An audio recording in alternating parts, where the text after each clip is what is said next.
ভীমরুলের চাক থেকে কিভাবে ভীমরুল ধরা হয় জানেন? মূলত ভীমরুল বা ভ্রমর মৌমাছিদের আক্রমণ করে।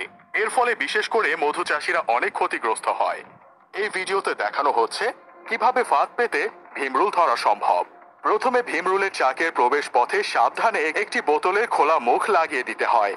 এরপর ভীমরুলের চাকের গায়ে কিছু একটা দিয়ে আস্তে আস্তে আঘাত করতে হবে।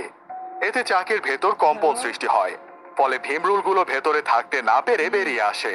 আর চাকের একমাত্র পথে যেহেতু বোতল লাগিয়ে দেওয়া হয়েছে, তাই ভীমরুলগুলো বেরোতে গিয়ে সরাসরি ওই বোতলের ভেতর গিয়ে আটকে পড়ে। এইভাবে সবগুলো ভীমরুলই একের পর এক বোতলবন্দি হয়ে যায়। এই ক্ষেত্রে মধু চাষিরা ভীমরুল নিধন করে মৌমাছিদের সাহায্য করলেও মৌমাছিরাও কিন্তু কখনো কখনো নিজেদের বাঁচার পথ তৈরি করে নেয়। এশিয়ার বৃহদাকার ভীমরুল বা ভ্রমর এবং তাদের স্বজাতি এশীয় ভীমরুল কয়েক ঘন্টার মধ্যে একটি মৌমাছির চাক পুরোপুরি নষ্ট করে দিতে পারে। উত্তর